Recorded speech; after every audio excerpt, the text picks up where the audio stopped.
akan menjelaskan materi mengenai pembelajaran hari ini.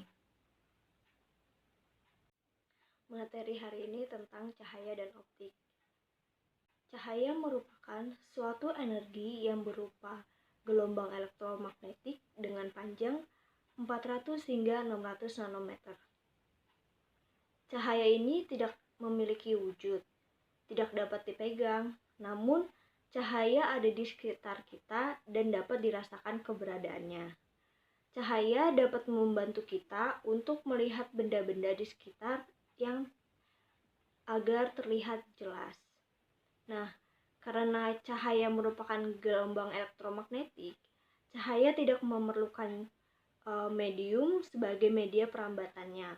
Artinya, walaupun tidak ada medium, gelombang cahaya dapat merambat dari suatu sumber cahaya ke penerima gelombang cahaya. Misalnya, pada siang hari tampak terang karena cahaya matahari ini menerangi bumi. Nah, walaupun matahari berada jauh dari bumi dan dipisahkan oleh ruang hampa di ruang angkasa, namun cahaya matahari itu mampu sampai ke bumi. Di sekitar kita ada banyak sekali benda yang memancarkan cahaya. Benda yang dapat memancarkan cahaya dinamakan sumber cahaya. Sumber cahaya itu bisa dikatakan sumber cahaya ketika benda-benda tersebut mampu memancarkan gelombang cahaya. Terdapat dua macam sumber cahaya, yaitu sumber cahaya alami dan sumber cahaya buatan. Sumber cahaya alami merupakan sumber cahaya yang menghasilkan cahaya secara alamiah dan setiap saat ada. Contohnya itu matahari dan bintang. Lalu sumber cahaya yang kedua itu adalah sumber cahaya buatan. Sumber cahaya buatan merupakan sumber cahaya yang memancarkan cahayanya dibuat oleh manusia dan tidak tersedia setiap saat. Contohnya lampu senter, lampu neon, dan lilin. Pada saat kita berada di suatu ruangan, cahaya dari lampu akan menerangi ruangan tersebut dan merambat lurus dari sumbernya. Ketika ada sebuah penghalang yang menghalangi cahaya yang datang, maka akan terbentuk daerah gelap di tempat di mana cahaya yang terhalang. Daerah itu dinamakan daerah bayangan. Nah, apabila sumber cahaya cukup besar, terkadang terbentuk dua bagian bayangan. Daerah di mana suatu sumber cahaya terhalang seluruhnya dinamakan umbra, dan daerah di mana cahaya terhalang sebagian dinamakan penumbra.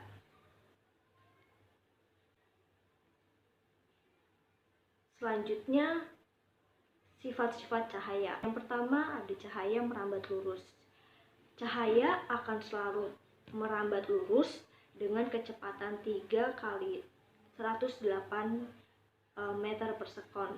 Jika kita berada dalam suatu ruangan yang terdapat sebuah celah, dari luar tampak berkas cahaya masuk ke dalam ruangan.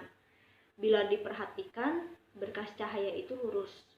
Contoh dari cahaya dapat merambat lurus yaitu seperti cahaya yang masuk pada celah ruangan seperti ventilasi atau jendela. Lalu sifat cahaya yang kedua yaitu cahaya dapat dibiaskan. Pembiasan cahaya adalah peristiwa pembelokan cahaya setelah melalui medium rambat. Pembiasan cahaya terjadi karena adanya perubahan kelajuan gelombang cahaya ketika gelombang cahaya tersebut merambat di antara dua medium berbeda. Contoh dari sifat cahaya yang dapat dibiaskan yaitu pensil akan terlihat patah saat dimasukkan ke dalam gelas berisi air. Dan yang kedua, seperti ikan dalam akuarium yang terlihat lebih besar padahal aslinya kecil. Lalu sifat cahaya yang ketiga yaitu cahaya dapat dipantulkan. Pemantulan cahaya dapat dibedakan menjadi dua, yaitu pemantulan teratur dan pemantulan baur. Pemantulan teratur merupakan pemantulan berkas cahaya sejajar yang terjadi jika cahaya mengenai benda dengan permukaan rata, licin, dan mengkilat. Contohnya itu pada cermin. Seseorang dapat melihat bayangan melalui sebuah cermin karena cahaya dipantulkan oleh cermin tersebut. Itu contoh pemantulan teratur. Tetapi pemantulan juga tidak selalu mengenai permukaan yang licin dan datar. Ada kalanya cahaya dipantulkan oleh permukaan yang kasar atau biasanya dinamakan pemantulan baur. Pemantulan baur ini juga sangat berguna dalam kehidupan. Misalnya dalam sebuah ruangan, meskipun lampu tersebut tidak dinyalakan, tetapi ruang tersebut cukup terang pada siang hari itu. Nah, ini yang disebabkan cahaya matahari dipantulkan oleh benda-benda di sekitar ruangan tersebut. Lalu sifat cahaya yang keempat ada cahaya dapat diuraikan. Cahaya matahari sebenarnya itu berwarna putih. Cahaya putih matahari saat mengenai tetesan air hujan akan mengalami penguraian menjadi berbagai warna cahaya. Contoh dari cahaya yang dapat diuraikan yaitu pelangi yang terjadi karena penguraian cahaya matahari. Jadi cahaya putih itu akan terurai menjadi warna magico hibinium. Yang kelima, sifat cahaya yang dapat menembus benda bening. Cahaya dapat menembus benda bening karena benda bening mampu meneruskan cahaya. Benda-benda yang bening itu biasanya disebut benda transparan. Ada benda lain yang dapat meneruskan sebagian cahaya yang datang dan menyebarkan sebagian cahaya yang lainnya. Benda seperti ini dinamakan benda transluen atau benda tembus cahaya. Contohnya itu seperti kain gorden yang tipis dan beberapa jenis plastik. Tetapi tidak semua benda itu dapat menembus cahaya. Jika cahaya mengenai objek gelap, maka cahaya tidak akan menembus tapi membentuk bayangan. Nah, karena itulah benda-benda gelap yang menghalangi cahaya dinamakan opaque atau benda yang tidak tembus cahaya. Contoh dari cahaya yang dapat menembus benda bening yaitu kaca jendela yang terkena sinar matahari.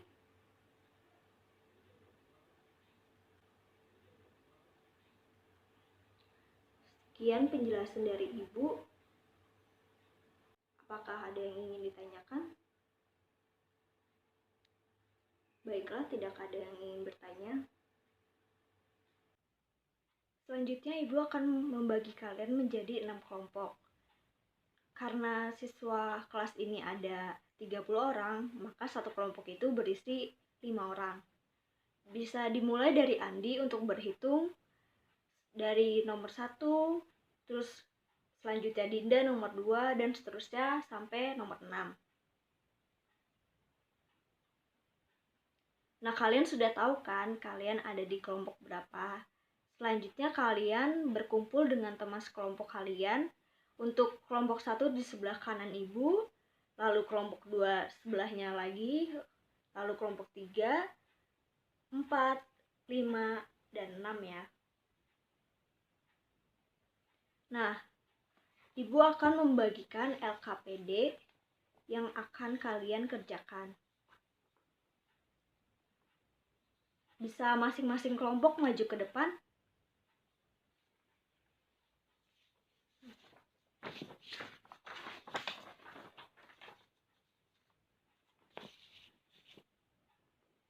Di LKPD tersebut sudah terdapat bahan kajian yang akan kalian pelajari. Silakan kalian pelajari terlebih dahulu bahan kajian tersebut. Nah, selanjutnya ibu akan memberikan kalian video. Silahkan kalian tonton dengan baik dulu ya.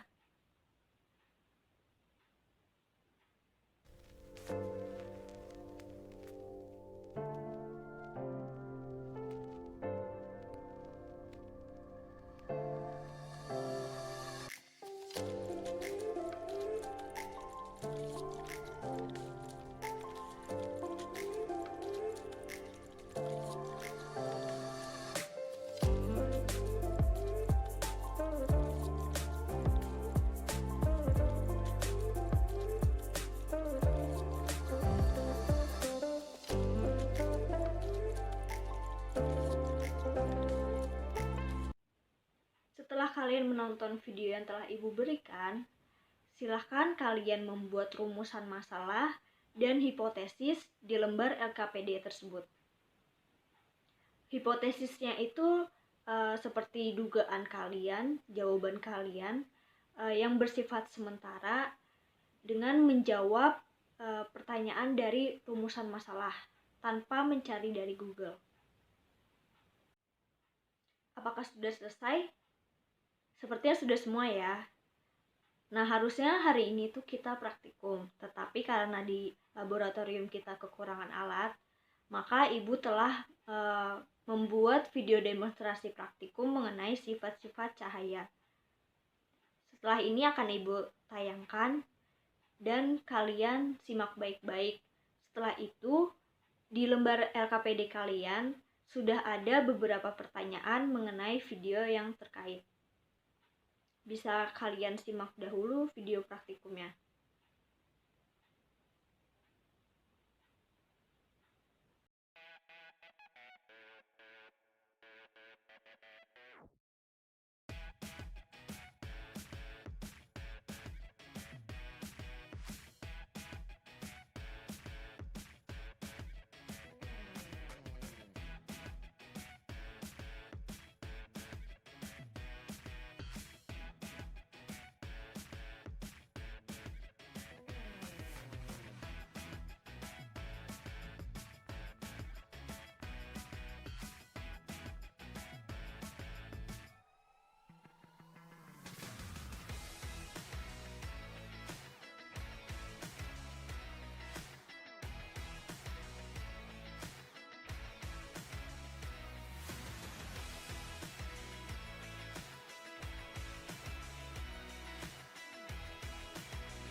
Sudah jelas ya video yang telah ibu berikan.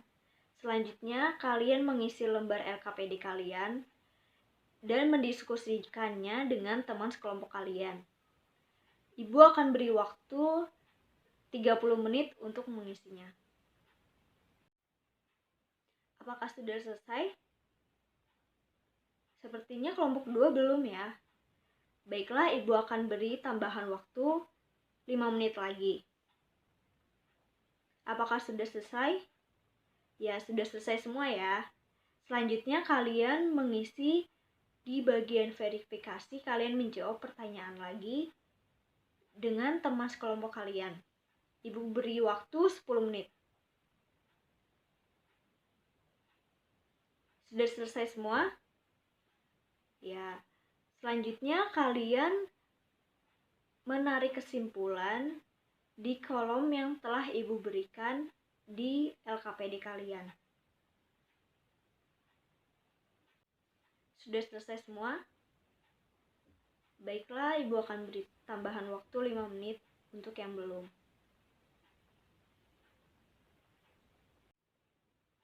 Sudah selesai semua? Nah, selanjutnya Ibu akan minta kalian untuk perwakilan satu kelompok maju ke depan untuk mempresentasikan hasil yang telah kalian dapat. Silakan untuk kelompok 1, siapa yang akan maju?